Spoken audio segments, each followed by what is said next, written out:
دیکھیں جی آیت نمبر 69۔ بسم اللہ الرحمن الرحیم۔ وما علمناه الشعر وما ينبغي له ان هو الا ذکر وقرآن مبین لینذر من کان حیا ویحق القول علی الکافرین۔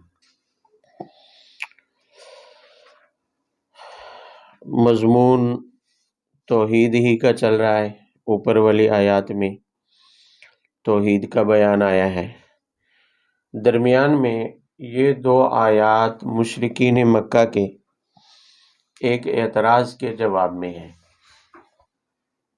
مشرکین جب دیکھتے کہ لوگ جب قرآن سنتے ہیں اور نبی صلی اللہ علیہ وسلم کی بات سنتے ہیں تو وہ بڑے متاثر ہو جاتے ہیں، تو انہوں نے لوگوں کو روکنے کے لیے بدنام کرنا شروع کیا اور الزام تراشی شروع کی۔ کبھی کہتے ہیں کہ آپ جادوگر ہیں، لوگوں پر جادو کر دیتے ہیں۔ تو اسی پروپیگنڈے کا حصہ یہ بھی تھا کہ وہ کہتے تھے کہ یہ قرآن جو لوگوں پر اثر کرتا ہے یہ اس لیے نہیں کہ یہ کلام اللہ ہے، بلکہ قرآن کی یہ تاثیر اس لیے ہے کہ یہ محمد اشعار کہنے والے شاعر ہیں، یہ قرآن اس کی شاعری ہے۔ جیسے ہمارے شعراء جو عرب کے بڑے بڑے شعراء تھے کہ ان کا کلام متاثر کن ہوتا ہے کہ جو سنتا ہے شاعر کی بات کو تو ایک دفعہ تو جذبات بھڑک جاتے ہیں، بڑا متاثر ہوتا ہے اشعار سن کر۔ تو وہ کہتے تھے قرآن بھی شاعری ہی ہے، فصیح بلیغ تو ہے مگر شاعری کی طرح، جیسے شاعری ہوتی ہے کہ وہ بھی لوگوں کو متاثر کر دیتی ہے، تو قرآن بھی ایک قسم کی کیا ہے، شاعری ہے، اللہ کی کلام نہیں ہے۔ تو ان کا جواب دیا ہے دو جملوں میں، فرمایا ما علمناه الشعر وما ينبغي له، کہ ایک تو یہ ہے کہ محمد صلی اللہ علیہ وسلم کو ہم نے شعر و شاعری سکھائی ہی نہیں ہے، شعر و شاعری تو ظاہر ہے رسول اللہ صلی اللہ علیہ وسلم کو جب شاعری سکھائی ہی نہیں گئی، بتائی ہی نہیں گئی ہے، تو آپ شاعر ہیں ہی نہیں، نہ شاعری کر سکتے ہیں، لہذا قرآن شاعری نہیں ہو سکتی۔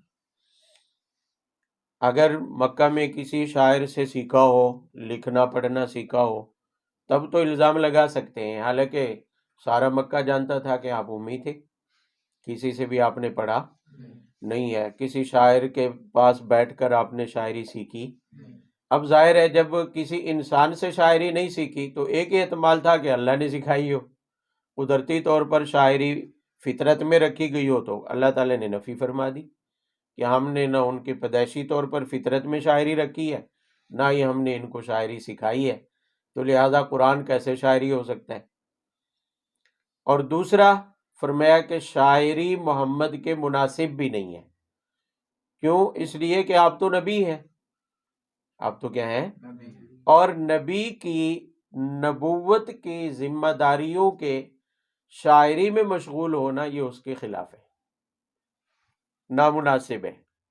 اس لیے کہ آپ کہہ سکتے ہیں کہ اس کی دو وجہ ہیں کہ نبوت کی شان کے لائق اور مناسب کیوں نہیں ہے شاعری، اس کی دو وجہ ہیں۔ ایک تو آپ پڑھ چکے ہیں سورۃ الشعراء کے آخر میں کیا کہ شعراء کی خصوصیات اور عادات الگ ہوتی ہیں، جبکہ انبیاء کی خصوصیات اور عادات کیا ہوتی ہیں؟ الگ۔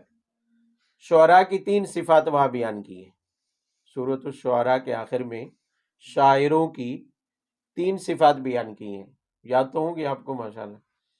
وَالشُّعَرَاءُ يَتَّبِعُهُمُ الْغَاوُونَ، پہلی صفت فرمایا جو شاعر لوگ ہوتے ہیں، شاعروں کی پیروی اکثر معاشرے کے گمراہ اور فاسق لوگ کرتے ہیں، برے لوگ کرتے ہیں، شاعروں سے متاثر۔ بھئی شاعروں کے فالوور ہمیشہ کون ہوتے ہیں؟ اکثریت دیکھا جائے تو نیک لوگ نہیں ہوتے، صالحین نہیں ہوتے۔ شعراء کے پیچھے پڑنے والے نوجوان یا لوفر فاسق قسم کے لوگ شعراء کے فین ہوتے ہیں۔ تو فرمایا وَالشُّعَرَاءُ يَتَّبِعُهُمُ الْغَاوُونَ، جبکہ انبیاء کی یہ خصوصیت اور عادت ہے کہ انبیاء کے پیروکار تو کیا ہوتے ہیں؟ نیک صالح ہوتے ہیں، معاشرے کے اخیار اور نیک لوگ ہوتے ہیں۔ ہاں الا قلیل کوئی دوسرے عادت کے اور حالت کے لوگ بھی ہو سکتے ہیں، لیکن اکثریت کو اگر دیکھا جائے تو شعراء کی پیروی معاشرے کے برے لوگ کرتے ہیں، گمراہ لوگ کرتے ہیں، فاسق لوگ کرتے ہیں۔ تو یہ انبیاء اور شعراء میں فرق ہے، یہ انبیاء اور شعراء میں کیا ہے؟ فرق ہے۔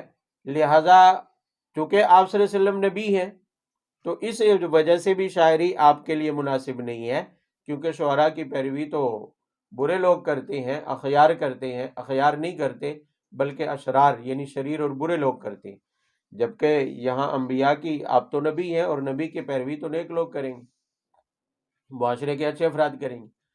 اور دوسری شعراء کی عادت بتائی تھی کہ شعراء علم تر انہم فی کل وادی یہیمون، کہ شعراء ہر وادی میں گھستے ہیں، یعنی ان کی کلام تضادات کا مجموعہ ہوتی ہے، تضادات کا۔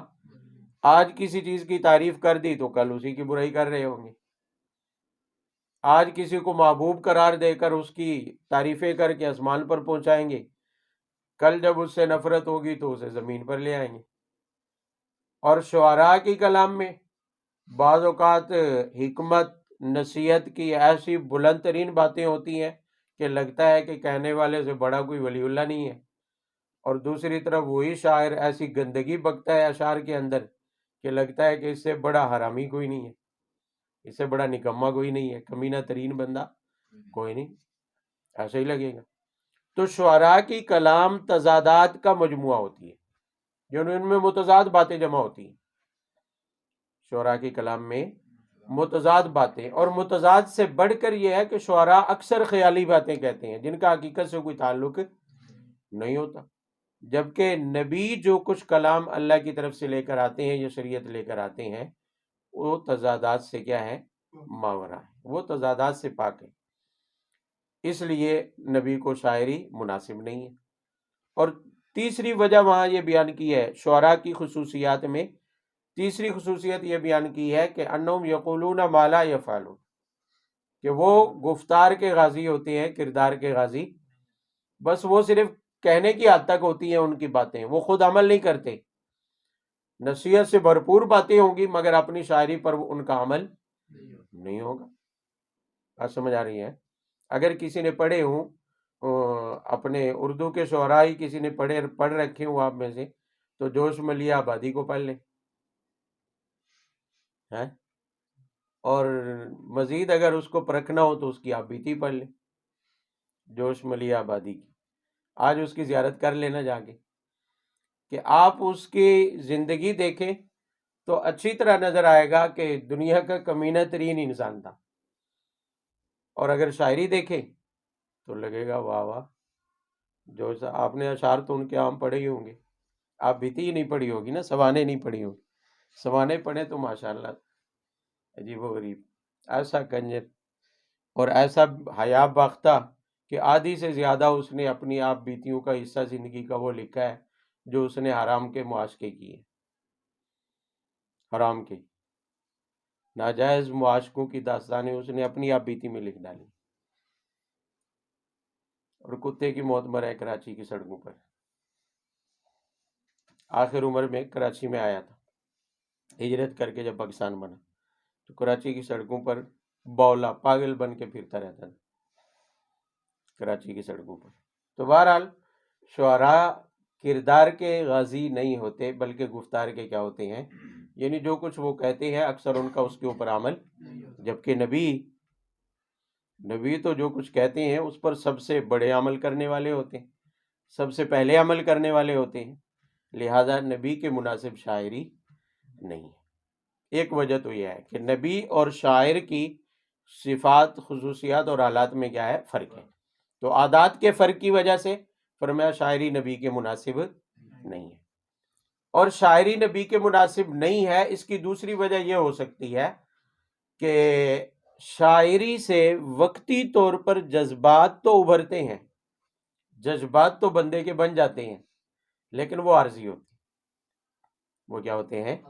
عارضی ہوتے ہیں، ہمیشہ کے لیے نہیں ہوتے۔ کبھی کسی شاعر کا کلام سن لیا، شاعری سن لی، جذبات بن گئے، اور تھوڑی دیر میں وہ جذبات کیا ہو جاتی ہیں؟ ختم ہو جاتی۔ صرف جذبات کو برانگیختہ کرتی ہے شاعری، عملی زندگی میں شاعری کوئی کام نہیں دیتی۔ جو نبی جو کچھ شریعت لے کر آتے ہیں اس کا تعلق تو عملی زندگی کے ساتھ، اور عملی زندگی کے لیے عقل سے سمجھنا ضروری ہے۔ عقل سے سمجھنا یعنی شریعت سے جذبات نہیں ابھارے جاتے، بلکہ عملیت اور عقلیت کا جذبہ پیدا کیا جاتا ہے کہ اچھی طرح سے اپنے نفع نقصان کو بندہ سمجھے اور نفع کے اوپر عمل پیرا ہو، نفع کی باتوں پر عمل کرے اور نقصان دہ باتوں سے اپنی کیا کر لے؟ جان چھڑا لے۔ لیکن جہاں جذبات ہو محض، تو جذبات میں پھر نفع نقصان نہیں دیکھا جاتا، جائز ناجائز نہیں دیکھا جاتا، جبکہ شریعت تو مکمل زندگی کو عملی نمونہ بنانے کے لیے شریعت لے جاتی ہے۔ تو نبی جو کچھ لے آتا ہے اس کا تعلق عمل سے ہے، عقل سے ہے، اور پوری عملی زندگی کے ساتھ ہے، محض جذبات کے ساتھ نہیں ہے۔ شریعت جذبات ابھارنے کا نام نہیں ہے، جذبات تو وقتی ہوتے ہیں، جبکہ شریعت ہمیشہ کا عمل چاہتی ہے، تا حیات اپنے باتوں پر عمل کا مطالبہ کرتی ہے شریعت، تو لہذا نبی کے مناسب شاعری نہیں۔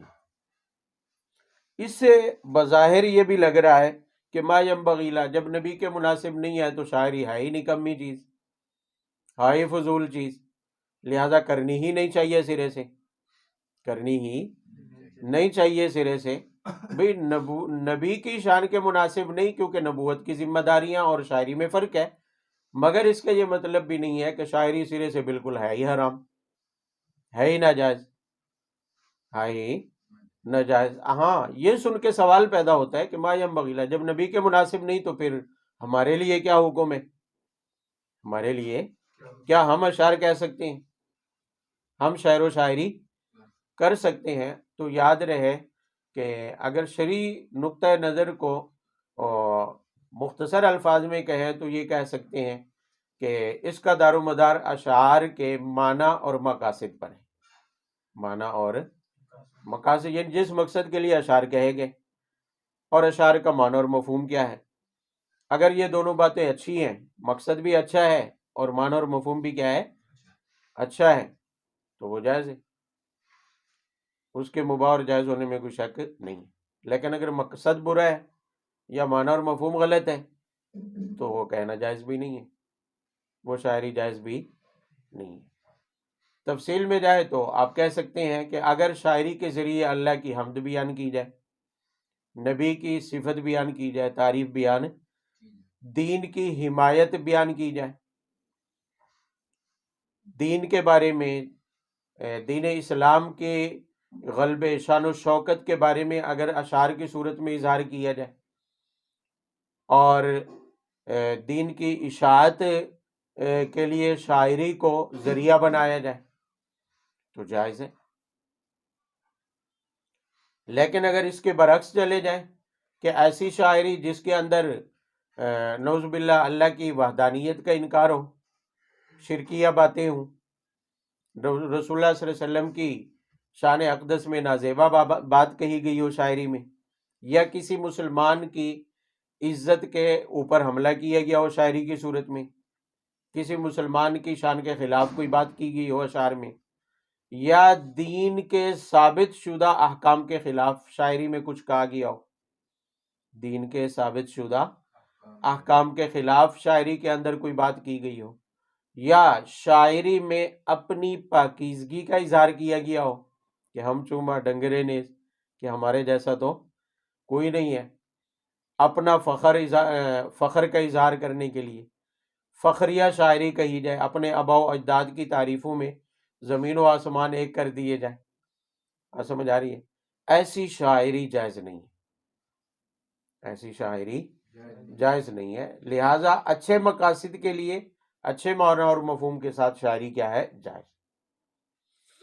اگلی بات، جائز شاعری جائز اشعار، اس کے لیے ایک اور چیز بھی ہے کہ جائز اشعار کہنے کا طریقہ بھی جائز ہونا چاہیے. جائز اشعار کا طریقہ بھی کیا ہونا چاہیے؟ جائز ہونا چاہیے. بے پردہ اجنبی عورتوں سے، بالغ نوجوان عورتوں سے اشعار سننا اور محفل لگانا جائز نہیں ہے، کہ جس میں پردے کا لحاظ بھی نہیں ہے اور ان سے اشعار کہلوائے جائیں. یا پھر یہ ہے کہ اشعار تو درست معنی والے ہیں مگر اس کے ساتھ میوزک، گانے بجانے کے آلات کا استعمال کیا جائے، ڈھولکی کا استعمال کیا جائے، تو گانے بجانے کے آلات کے ساتھ بھی شاعری پڑھنا جائز نہیں ہے، اگرچہ بذات خود شاعری معنی اور مفہوم کے اعتبار سے کیا ہو، درست ہو، غلط نہ بھی ہو. مثلا نعت پڑھ رہے ہیں، حمد پڑھ رہے ہیں، کوئی اسلامی نظم پڑھ رہے ہیں مگر ساتھ میوزک بھی ہے، ساتھ میوزک کی دھن بھی ہے، تو وہ جائز نہیں ہے. بذات خود تو وہ جائز ہوگی لیکن میوزک کی وجہ سے کیا ہو جائے گی؟ حرام ہو جائے گی، ناجائز ہو جائے گی. بات سمجھ آئی ہے؟ باقی موسیقی وہ تو ساری چیزیں، گانے، یہ چیزیں تو ویسے ہی شرعاً جائز نہیں ہے، شرعاً جائز. وہ مشہور ہے کہ کسی نے کہا کہ مولانا صاحب موسیقی تو روح کی غذا ہے، یہ تو جائز ہے، موسیقی سن کے تو روح سرشار ہو جاتی ہے، غم دور ہوتے ہیں. تو انہوں نے کہا ہاں واقعی آپ صحیح کہہ رہے ہیں، موسیقی روح کی کیا ہے؟ غذا ہے، مگر تمہارے جیسی روح، تمہاری روح کی. بات سمجھ آ رہی ہے؟ ورنہ زندہ روحیں، ان کی غذا تو شریعت اور قرآن ہے، درست باتیں ہیں. موسیقی اور میوزک یا گانا بجانا اگر کسی روح کی غذا ہے تو وہ مردہ روح ہو سکتی ہے. جیسی کہتے ہیں نا، جیسی روح ویسے فرشتے، مقولہ محاورہ مشہور ہے. مطلب یہ ہے کہ جیسی روح ویسے فرشتے کا مطلب تمہاری روح کی غذا تو ہو سکتی ہے، مردہ دلوں کی غذا تو موسیقی ہو سکتی ہے، لیکن زندہ دلوں کی غذا جو ہے وہ موسیقی نہیں ہے، وہ قرآن ہے.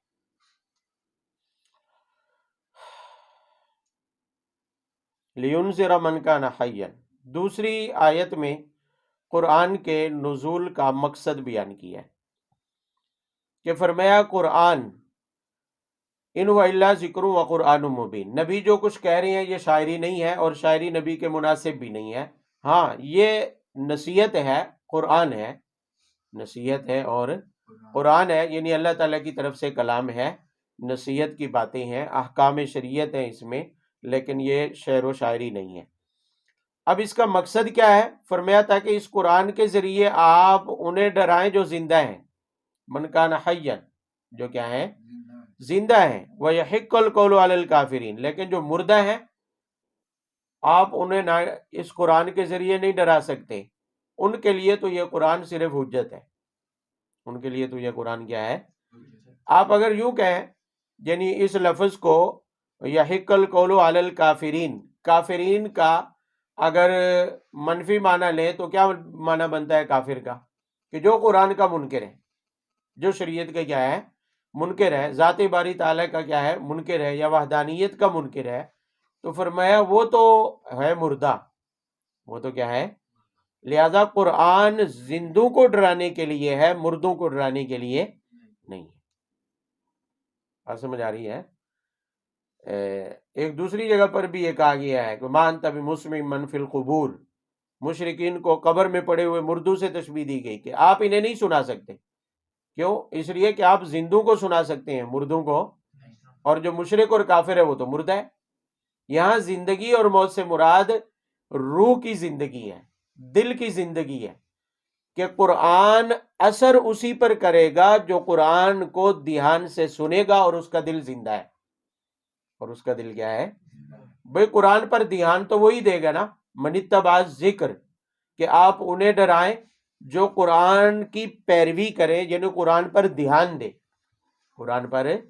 اور ظاہر ہے قرآن پر دھیان وہی دے گا جس کا دل کیا ہو؟ زندہ ہو، دل مرا نہ ہو. اور اگر دل مر چکا ہو تو فرمایا وہ تو مردہ ہے، جیسے کافر ہے. لہٰذا قرآن کے اتارنے کے دو مقصد ہوئے.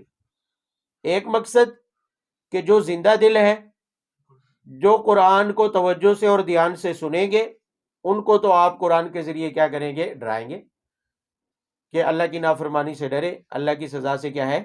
ڈرے اور جہنم سے بچ جائے۔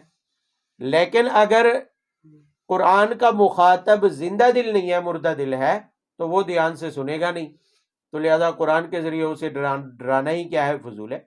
جو دھیان ہی نہ دے، جو توجہ ہی نہ دے، وہ تو قبر میں پڑے ہوئے مردے کی طرح ہے۔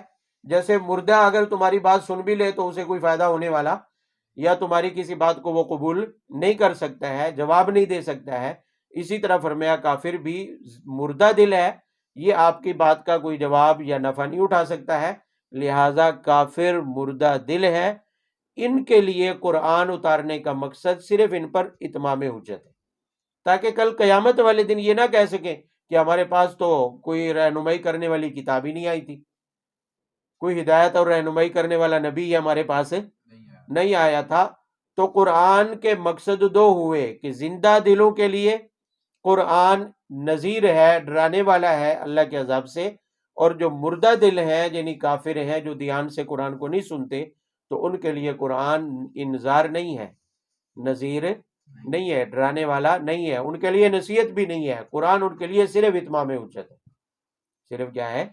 اتمام حجت ہے، کہ کل ان کو کہا جائے گا کہ اب تو تمہارے پاس کوئی عذر بھی نہیں ہے، کہ ہم تمہارے پاس قرآن رہنمائی کے لیے بھیج چکے تھے، تم نے از خود اس پر دھیان نہیں دیا، توجہ نہیں دی، تو اس میں ہمارا قصور نہیں۔ سمجھ آ رہی؟ اس آیت نے ایک اور مسئلہ بھی حل کر دیا ہے۔ آج کل وہ کہا جاتا ہے نا کہ نصیحت کرنے والوں کی باتوں میں وہ اثر ہی نہیں رہا۔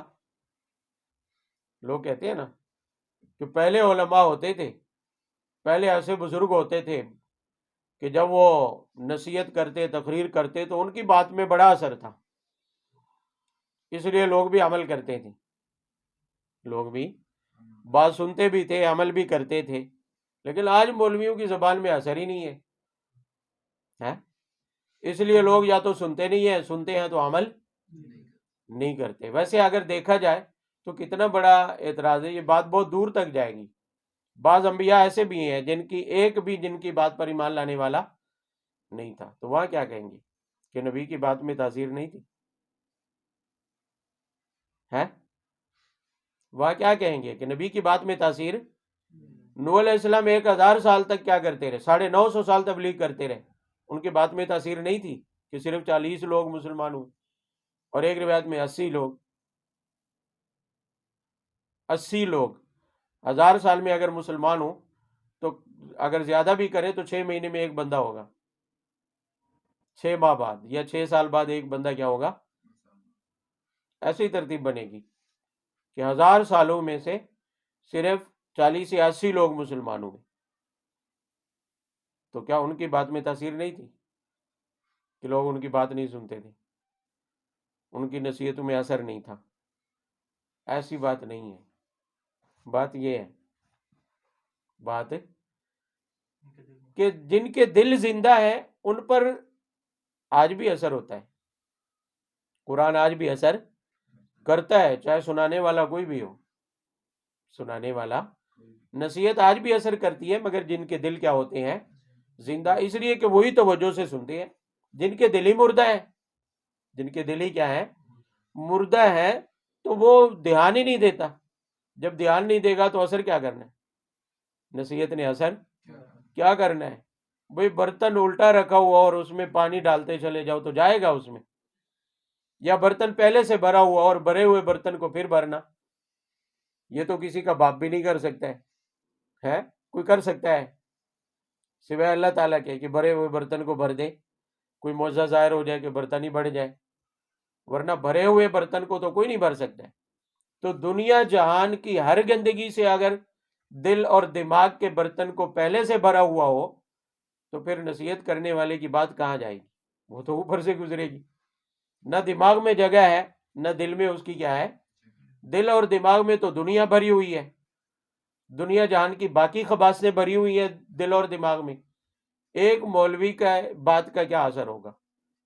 اول تو کوئی سنتا ہی نہیں ہے، سنے تو ہفتے کے بعد جمعے میں، وہ بھی بھاگتے دوڑتے آخری 5 منٹ میں ہے۔ اور اگر موبائل اور کمپیوٹر سے اور نیٹ سے اٹھ کر کوئی گیا ہے تو اس کے دماغ میں تو وہی موبائل اور نیٹ والی فلم ہی چل رہی ہوگی. اس کے تو نہ نماز میں دھیان ہوگا، نہ مولوی کی تقریر میں ہوگا، نہ نصیحت کرنے والے کی نصیحت کی طرف دھیان ہوگا. اس کا دماغ تو وہی کھڑا ہے کہ میں نے وہی بس نماز ختم ہو جائے، حاضری لگوانی ہے تاکہ لوگ یہ نہ کہیں کہ یہ جمعہ بھی نہیں پڑھتا ہے. باقی نمازیں تو نہیں، چلو جمعہ بھی نہیں پڑھتا ہے، صرف نام گنوانے آتے ہیں کہ فلانا بندہ بھی جمعہ پڑھنے کے لیے آیا تھا، اور پیچھے کھڑے ہو کے نام گنواتے ہیں تاکہ سارے دیکھیں. آخری 5 منٹ میں آگے پیچھے کھڑے ہو جاتے. ایسے لگتا ہے جیسے مول صاحب کو کہہ رہی ہوں کہ یار جلدی کر، ہم تیرے لیے آئے. ایسے یقین کریں ان کے چہرے دیکھ کے، میں بھی جمعہ پڑھاتا ہوں نا، مجھے پتا ہے آخر 5-10 منٹ میں یا 2 منٹ میں آنے والے جو پیچھے کھڑے ہوتے ہیں نا، وہ ان کے چہرے بتا رہے ہوتے ہیں کہ یہ مطالبہ کر رہے ہیں مولوی صاحب سے، بس کر، ہم بڑی مشکل سے آئے ہیں مسجد میں، اب جان چھوڑ دے ہماری، ہم تمہیں سننا چاہتے تو پہلے نہ آ جاتے. ایسی حالت. اور پھر کہنا کیا کہ مولوی کی باتوں میں اثر ہی نہیں رہا. وہ بھئی اثر ہے، مگر اس کے لیے جس کا دل کیا ہو، زندہ ہو. دل مر گیا ہو تو پھر مولوی تو کیا، نبی کی بات بھی اثر نہیں کرتی ہے اگر دل مردہ ہو. وَذَلَّلْنَاهَا لَهُمْ أَوَلَمْ يَرَوْا أَنَّا خَلَقْنَا لَهُم مِّمَّا عَمِلَتْ أَيْدِينَا أَنْعَامًا فَهُمْ لَهَا مَالِكُونَ. پھر وہی توحید کا مضمون شروع کیا ہے، البتہ 3 آیات میں ربوبیت سے الوہیت پر استدلال کیا. یہ آپ اچھی طرح جانتے ہیں کہ ربوبیت کیا ہوتی ہے، کہ اللہ تعالیٰ نے تمہیں پیدا کیا، پیدا کر کے ایویں نہیں چھوڑ دیا، بلکہ تمہارے زندگی کے اسباب اور وسائل بھی پیدا، تمہاری پرورش کے لیے اللہ تعالیٰ نے اور بھی بہت ساری نعمتیں پیدا کر دی.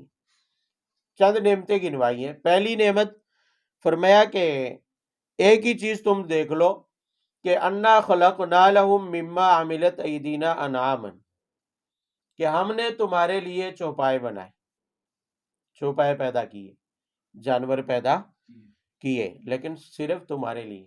اللہ تعالیٰ کو تو کسی گھوڑے کی ضرورت، اونٹ کی ضرورت، دودھ کی، گائے بھینس کی، گوشت کی ضرورت اللہ تعالیٰ کو. تو اللہ نے فرمایا بنائے ہم نے کس لیے، لہم، صرف تمہارے لیے، صرف. لیکن عملت ایدینا، یہ بھی یاد رکھو کہ ہمارے ہاتھوں نے بنایا ہے. اللہ تعالیٰ کہہ رہے ہیں کہ ہمارے ہاتھوں نے بنایا ہے، کسی بت مورتی نے ان جانوروں اور چوپاؤں کو تمہارے لیے نہیں بنایا. یعنی عاملت ایدینا سے اشارہ کر رہے ہیں. وہ پہلے ایک بات گزری ہے کہ معاملت ایدیم، کہ ان کے ہاتھوں نے تو کچھ بھی نہیں بنایا، سب کچھ تو اللہ نے بنایا. یا اس کو مثبت انداز میں لائے ہیں کہ معاملت ایدینا، مما عاملت ایدینا، کہ وہ چوپائے تمہارے لیے پیدا کیے، مما عاملت ایدینا، جن کو ہمارے ہاتھوں نے بنایا. یعنی اللہ تعالیٰ کا یہ دعویٰ ہے کہ ہم ہی ان جانوروں کے خالق ہیں جیسے تمہارے خالق ہیں. ہمارے علاوہ کوئی اور اونٹ پیدا نہیں کر سکتا. اونٹ تو دور کی بات ہے، ایک چڑیا بھی پیدا نہیں کر سکتا ہے. تو کتنی بڑی ناشکری کی بات ہے کہ اللہ تعالیٰ کہتے ہیں کہ یہ جانور ہم نے تمہارے لیے بنائے، اور تم نے یہ جانور غیر اللہ کے قربت کے لیے، اس کی چاپلوسی کے لیے جا کر اس کی قبر پر ذبح کی ہیں. پیدا تو اللہ نے کیا، اور نذرانہ داتا کی قبر پر. نعمت تو اللہ نے دی ہے، مال تو اللہ نے دیا، لیکن مٹھائیاں اور دیگیں پیر کی قبر پر. تو یہاں بھی اللہ تعالیٰ عاملت ایدینا میں اشارہ فرما رہے ہیں کہ صرف میں نے بنائے ہیں یہ چوپائے، میں نے، میرے علاوہ کوئی اور ان چوپاؤں کو تخلیق نہیں کر سکتا ہے، تو لہذا کیسے تم انہیں معبود مانتے. یہاں بات ختم نہیں ہوئی، بات چل رہی ہے. فرمایا انعامن، تمہارے لیے ہم نے چوپائے پیدا کیے، لیکن ہم لہا مالکون، تمہاری ملکیت میں دے دی، تمہاری ملکیت میں بنائے اللہ نے. اور دے کس کی ملکیت میں دیے؟ انسان کی. کہتے ہیں میری بھینس، میرا گھوڑا، میری گائے، میری بکری، ملکیت میں دے دی اللہ تعالیٰ نے. اور فرمایا صرف ملکیت میں نہیں دیے، ذللناہا لہم، تمہارے مطیع اور فرما بردار بھی بنا دیے. مطیع اور، اگر اونٹ وحشی ہوتا، جنگلی ہوتا، کسی کے قابو میں نہ آتا، تو ایک پاؤں کو بھی بندہ نہیں سنبھال سکتا، لیکن اللہ نے تابع کر دیا. ہاتھی وہ بھی انسان کے کیا کر دیا؟ تابع، جو کئی انسانوں کا بیک وقت ایک ہی پاؤں سے کچومر نکال سکتا ہے، لیکن اللہ نے مطیع اور فرما بردار بنا دیا. ذللناہا لہم، کہ صرف تمہیں چھپائے دیے نہیں بلکہ تمہارے کیا کر دیے ہیں؟ تابع. اگر ایک گائے بھی جو ہے بپھر جائے تو بندہ اسے بھی قابو نہیں کر سکتا ہے، لیکن اللہ تعالیٰ فرماتے ہیں ہم نے بنائے تمہاری ملکیت میں دے دیے اور تمہارے مطیع اور فرما بردار بھی کر دیے ہیں. تم جہاں ان کو رسی ڈالو اور کھینچ کے لے جاؤ، ناک میں نکیل ڈالو اونٹ کے اور جہاں کھینچ کے لے جاؤ. اتنا بڑا اونٹ اور چھوٹا سا انسان کا بچہ بھی اس کی مہار کو پکڑ کے کہیں بھی لے جا سکتا ہے. تو اللہ تعالیٰ نے مطیع اور فرما بردار بھی بنا دی.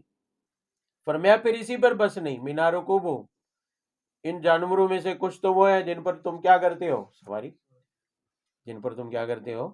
اگرچہ آج کل کے انسان نے 3 ڈبے بنا لیے ہیں، مگر یہ صرف شہروں اور شاہراہوں کی سواری ہیں. مشینری جو ہے شہروں اور شاہراہوں کی، لیکن صحرا، دیہات اور پہاڑوں میں آج بھی وہی گدھے گاڑیاں چلتی ہیں، اونٹ ہی چلتے ہیں. یہ گاڑیاں جو انسان نے بنائی ہیں اس کے لیے تو شاہراہیں چاہیے، اس کے لیے تو ڈیزل پٹرول تیل چاہیے، اور اس کے لیے تو اچھی جگہ چاہیے صاف ستھری. لیکن اگر ٹیلے ہوں، ریت ہو، صحرا ہوں، پہاڑ ہوں، جھاڑیاں ہوں، تو پھر وہاں یہ گاڑیاں بھی، وہاں آج بھی وہی سواریاں ہیں جو اللہ نے پیدا کی ہیں. آج بھی صحرا کی سواری کیا ہے؟ اونٹ ہے. آج بھی دیہاتیوں کی سواری برداری کے کام کے لیے کیا ہے؟ گدھا ہے. وہی کام آتا ہے. پہاڑوں میں آپ چلے جائیں کہ گدھا کتنا مفید سواری ہے، آپ پہاڑوں میں جا کے اس کو دیکھ سکتے ہیں، صحرا کے لوگوں میں جا کے اس کا نظارہ کر سکتے ہیں کہ اونٹ کتنی مفید ترین سواری ہے. اور اللہ تعالیٰ فرماتے ہیں وَمِنْهَا يَأْكُلُونَ، بعضوں کو تم کھاتے بھی ہو. کتنا بڑا اونٹ پکڑ کے ذبح کر کے کھا جاتے ہو. اور فرمایا وَلَهُم مَنَافِعُ وَمَشَارِبُ، اس کے علاوہ اور بھی منافع ہیں، اور بعضوں سے پینے کی جگہ بھی ہیں. اللہ نے ان کے تھنوں میں دودھ رکھ دیا ہے تمہارے لیے کہ تم اس سے غذا حاصل کرتے ہو. دودھ غذا کا اہم ترین حصہ ہے، اہم ترین جز ہے دودھ، وہ بھی اللہ تعالیٰ نے انہی چوپاؤں میں رکھ دیا. اور مطالبہ صرف ایک ہی ہے، فرمایا تمہیں پیدا کیا، تمہارے لیے غذا اور سواری کے اسباب پیدا کیے، چوپائے پیدا کیے. مطالبہ صرف ایک ہی ہے کہ تم ناشکری سے باز آ جاؤ. افلا یشکرون. اور ناشکری کیا ہے؟ کہ ساری نعمتیں تمہارے وجود سے لے کر تمہاری ضرورت کی ساری نعمتوں کا خالق میں ہوں، اور مجھے چھوڑ کر تم کیا ہے؟ غیر اللہ کو کیا بناتے ہو معبود. یہ تو ناشکری ہے، یہ تو کیا ہے؟ سراسر زیادتی ہے. وہ کہتے ہیں نا کھانا ہمارے ہاں اور گانا کسی اور کے ہاں. تو اللہ تعالیٰ فرما رہے ہیں کہ کھایا ہمارا، نعمتیں ہماری کھائیں، ساری نعمتیں وجود سے لے کر رزق روزی کے انتظامات تک، پالنے تک، ساری نعمتوں کا انتظام اللہ کرے، اور تعریفیں غیر اللہ کی. دینے والا اللہ لیکن داتا گنج بخش کسی اور کو ہے. بھئی داتا گنج بخش کا معنی کیا ہوتا ہے؟ خزانے بخشنے والا، خزانے دینے معنی معلوم ہے آپ کو؟ داتا معنی دینے والا، گنج بخش، گنج کہتے ہیں خزانے کو فارسی میں، یعنی خزانے بخشنے والا. داتا گنج بخش کون ہے؟ اللہ تعالیٰ. تو اللہ تعالیٰ فرماتے دینے والا میں مگر داتا کوئی اور. نعمتیں میں تمہیں عطا کر رہا ہوں مگر عبادت کسی اور کی، مورتیوں کی، پتھروں کی، فرشتوں کی، اولیاء کی، انبیاء کی. وہ تو مخلوق ہے، وہ تو کیا ہے؟ مخلوق ہے. وَاتَّخَذُوا مِن دُونِ اللَّهِ آلِهَةً لَعَلَّهُمْ يُنصَرُونَ. یہ ایک اشکال کا جواب کہ اللہ تعالیٰ فرماتے ہیں کہ دینے والا میں مگر عبادت کسی اور کی، یہ تو ناشکری ہے. تو وہ کہتے تھے کہ ہم تو انہیں صرف اپنا معاون اور مددگار بنا رہے ہیں. معاون اور کیا مطلب؟ یعنی یہ بت جیسے پہلے گزرا کہ یہ ہمارے صرف کیا ہے، سفارشی ہے، کیا ہے، کہیں پھنس گئے تو ہمیں یہ چھڑا لیں گے، سفارش کر لیں گے، کیونکہ وہ بت عام لوگوں کے نہیں تھے، انبیاء کے تھے، صلحاء کے تھے، فرشتوں کے تھے، مورتیاں جو انہوں نے بنا رکھی تھی، جو تو قرآن پاک میں بھی ہے 5ویں پارے میں، مؤنثات، وہ فرشتوں کو مؤنث سمجھتے تھے کہ تمام فرشتے کیا ہیں، مؤنث ہیں، اس لیے انہوں نے منات، لات، اس طرح کے نام بھی انہوں نے مؤنثات والے رکھے ہوئے تھے، اور ان مورتیوں کو وہ سمجھتے تھے کہ یہ ہماری کیا ہے، مددگار ہے، یعنی یہ ہماری مدد کریں گی، یہ ہماری کیا کریں گی۔ اللہ تعالیٰ نے فرمایا کہ وَاتَّخَذُوا مِن دُونِ اللَّهِ آلِهَةً لَعَلَّهُمْ يُنصَرُونَ، کہ انہوں نے معبود اس لیے بنائے اللہ کے علاوہ تاکہ وہ ان کی کیا کریں، مدد۔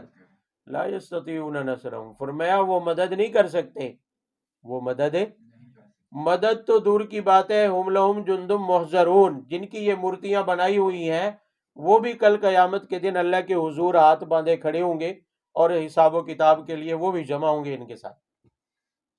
جہاں عابد کھڑا ہوگا وہاں معبود بھی ساتھ کھڑا ہوگا۔ بھئی کسی فرشتے کو معبود سمجھا ہوا ہے، کسی نبی کو معبود سمجھا ہوا ہے، مورتی بنا کر رکھی ہوئی ہے، کسی پیر کو، کسی ولی کو، کسی قبر والے کو، تو وہ اللہ کے حضور حساب کے لیے نہیں کھڑے ہوں گے۔ تو اللہ تعالیٰ فرماتے ہیں وہ خود حساب دینے کے لیے لائن میں لگے ہوں گے تو تمہاری مدد خاک کریں گے۔ سمجھ آئیے؟ یہاں لوگ مغالطہ دیتے ہیں کہ بھئی میں نے کسی کو کہا کہ یہ کتاب مجھے اٹھا کر دور رکھی ہے، میں کہتا ہوں بھئی جواد یہ کتاب اٹھا کے مجھے دے دے، مدد تو میں نے لے لی، مدد تو میں نے، لہذا پیر سے مدد مانگ لی تو کیا ہوگی؟ یہ مغالطہ ہے۔ بھئی اللہ تعالی مدد کرنے والے ہیں اور اللہ ہی سے مدد مانگنی چاہیے، یہ اسباب سے ماورا بات ہے، اور جہاں مدد اسباب کے تحت ہو تو وہ تو بندے ایک دوسرے سے لے سکتے ہیں، بندے ایک دوسرے سے، مثال کے طور پر ہم ڈاکٹر سے دوائی لیتے ہیں، کیا لیتے ہیں؟ دوائی لیتے ہیں، دوائی سبب شفا ہے، سبب شفا ہے، اب ہم مرض کے علاج کے لیے ڈاکٹر سے مدد لے رہے ہیں، لیکن سبب کے ساتھ، کس کے ساتھ ہے؟ لیکن ڈاکٹر سے براہ راست ہم بغیر دوائی کے شفا لے سکتے ہیں؟ بغیر دوائی کے ہمیں شفا ہو جائے، ڈاکٹر صاحب پھونک مارے شفا ہو جائے؟ نہیں، سبب انسان سے جو ہم مدد لیتے ہیں وہ اسباب کے تحت ہے، بغیر اسباب کے مدد صرف کس سے ہوتی ہے؟ اللہ سے ہوتی ہے۔ بھئی بغیر اسباب کے اللہ تعالیٰ شفا دے سکتے ہیں، اور یہی شفا اگر ہم قبر والے سے، مورتی سے، کسی اور سے مانگے جو بغیر اسباب کے ہے، ما فوق الاسباب، اسباب سے ماورا، یہ مدد ہم کسی اور سے مانگے تو غیر اللہ سے یہ شرک ہے۔ آئیے بات سمجھ، مدد اگر تحت الاسباب ہو، وہ تو ہر ایک سے انسان لیتا بھی ہے، جائز بھی ہے، یار ذرا اپنی موٹر سائیکل دکھانا مجھے، کام ہے، تو مدد ہو گئی، لیکن سبب موجود ہے، سبب سے ہٹ کر جو مدد لیں گے غیر اللہ سے وہ جائز ہے۔ رزق روزی براہ راست اللہ تعالیٰ دیتی ہیں، بغیر اسباب کے صرف اللہ تعالیٰ دیتی ہے، ورنہ ملازم کو مزدوری تو مالک بھی دیتا ہے، وہ تحت الاسباب ہے، وہ تحت الاسباب ہے۔ کھانا تو مزدور کو مالک بھی کھلاتا ہے، ملازم کو کھلاتا ہے، نوکر کو کھلاتا ہے، لیکن وہ کھانا کھلانا کیا ہے؟ وہ رازق نہیں ہو گیا، اس لیے کہ یہ مدد تحت الاسباب ہے۔ اسباب سے ماورا صرف مدد کس سے مانگنی ہے؟ اللہ سے، اللہ کے علاوہ کسی سے بھی جائز نہیں ہے۔ حضرت علی مشکل کشا اور مددگار ہیں، کہا جاتا ہے، نعوذ باللہ، مگر حضرت علی اتنی مشکلات میں گرے رہے، وہاں تو ان کی اپنی مدد تو حضرت علی نے نہیں کی ہے۔ حضرت حمزہ رضی اللہ تعالیٰ عنہ ابتدا میں شراب حرام نہیں تھی، شراب پی ہوئی تھی، نشہ چڑھا، انہوں نے حضرت علی کے اونٹ تھے پکڑ کے ذبح کر دیے۔ جب علی کو پتہ چلا وہ تو غصے ہوئے، کہا کہ چچا یہ کیا کر دیا ہے، میں نے تو یہ اس لیے پالے تھے کہ یہ بیچ کر شادی کا انتظام کروں گا، یہ بیچ کر شادی کا انتظام کروں گا۔ وہاں تو کسی نے نہیں بچائے علی کے اونٹ، خود علی نے بھی نہیں بچائے۔ ہے؟ اتنی مشکلات میں حضرت علی گھرے رہے مگر اپنی مشکل کشائی تو نہیں کی ہے. اور انبیاء پر مشکلات نہیں آئی، انبیاء پر مشکلات نہیں آئی، مگر انبیاء نے مدد کس سے مانگی؟ یونس علیہ السلام مچھلی کے پیٹ میں چلے گئے تو مدد کس سے مانگی تھی؟ اللہ سے. یوسف علیہ السلام جب بچپن میں گم ہو گئے تو یعقوب علیہ السلام مدد کس سے مانگتے رہے؟ دعائیں کس سے مانگتے رہے؟ اللہ سے. تو حضرت موسیٰ علیہ السلام آگے سمندر اور پیچھے فرعونی لشکر تھا تو مدد کس سے مانگ رہے تھے؟ اللہ سے کہ یا اللہ کے سمندر ہے، پیچھے فرعون ہے، اب کیا کرنا ہے؟ تو ہی کرے گا جو کرنا ہے. تو مشکلات تو انبیاء پر بھی ہیں. جو مشکل کشا ہوتا ہے اس پر مشکل، بھئی جو خود حاجت مند ہوتا ہے وہ حاجت روا نہیں ہوتا، جو خود ضرورت مند ہوتا ہے وہ ضرورتیں پوری کرنے والا، جو خود مدد کا طلبگار ہوتا ہے وہ دوسروں کی مدد کرنے والا. حضرت عطا اللہ شاہ بخاری رحمۃ اللہ علیہ، عجیب بات، ان کا ایک مشہور جملہ تھا. وہ کہتے تھے کہ میں جب رسول اللہ صلی اللہ علیہ وسلم کی صفات کو اور خصوصیات کو دیکھتا ہوں تو دل کہتا ہے کہ اسی کو خدا مان لیں، اسی کو معبود مان لیں. بھئی کتنی شان ہے آپ صلی اللہ علیہ وسلم کی کہ تمام انبیاء کے سردار، اللہ تعالیٰ جن کی چادر کی قسمیں قرآن میں کھائے، جن کا ہنسنے کا ذکر قرآن میں آئے، جن کی زلفوں کا ذکر قرآن میں آئے، اور جہاں معراج پر گئے تو جہاں جبرائیل نہیں جا سکتے تھے وہاں رسول اللہ گئے اور جوتوں سمیت گئے، جبرائیل پیچھے رہ گئے، کہا کہ اس سے آگے ہم نہیں جا سکتے.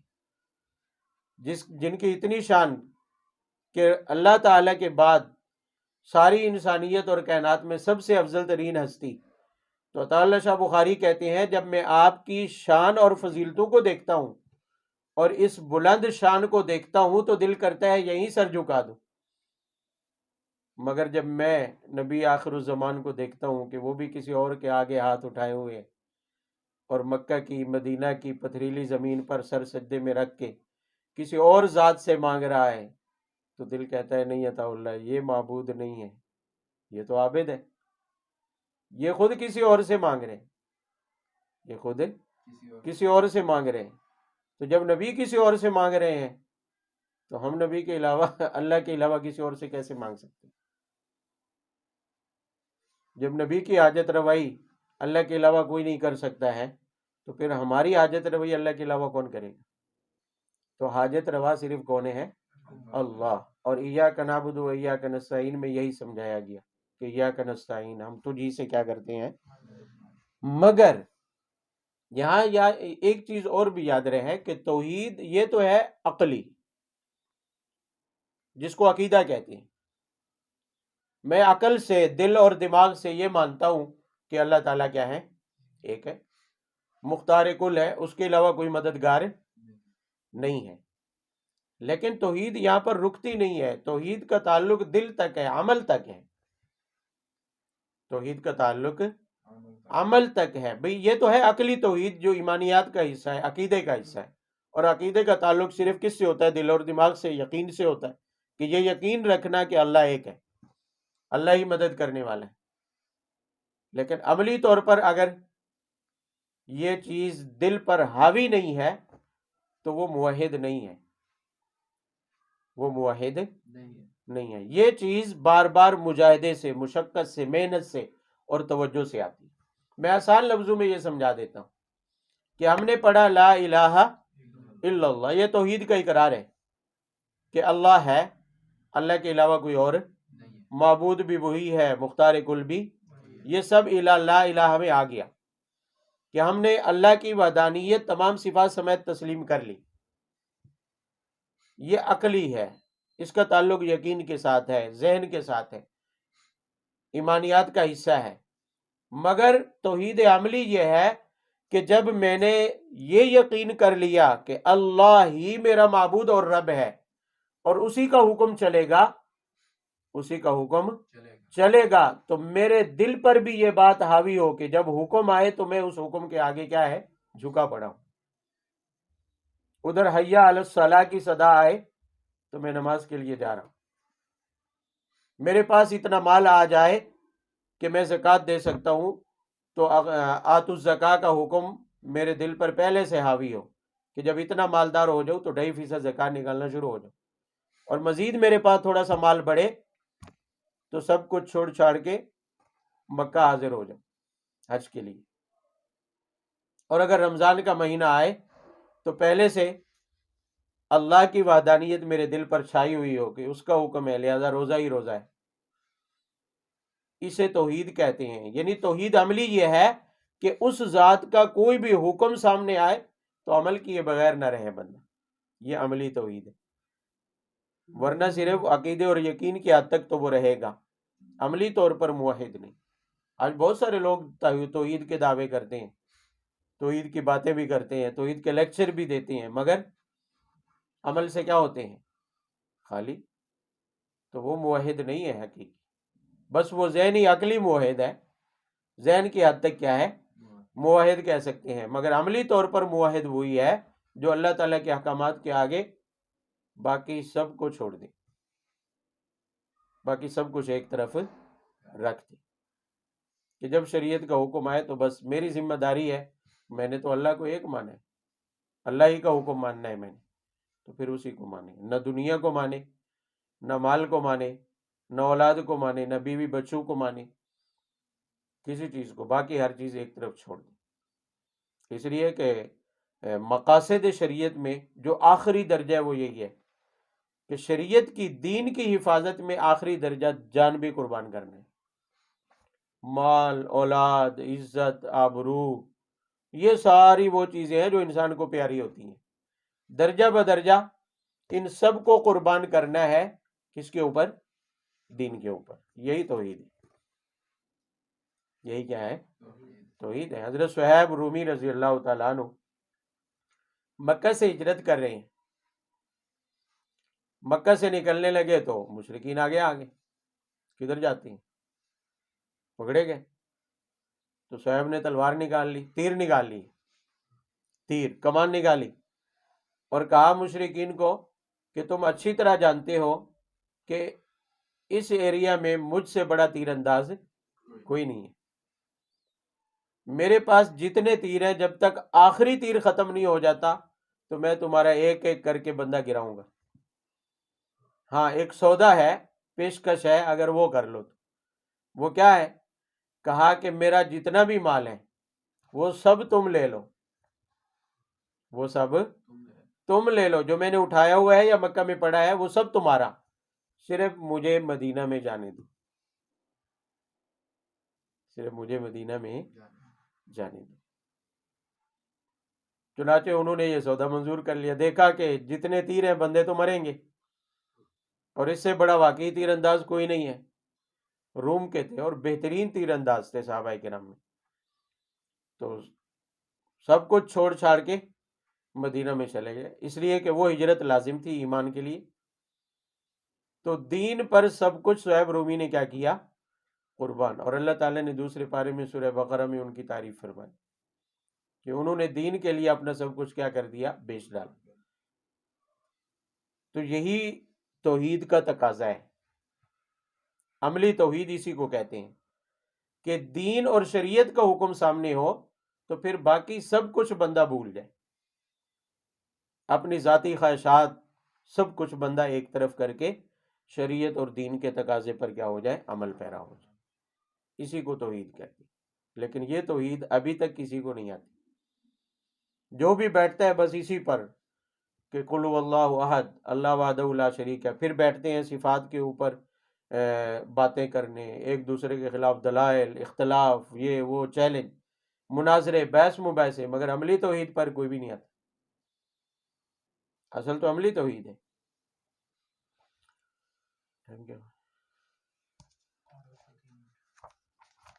آخر دعوانا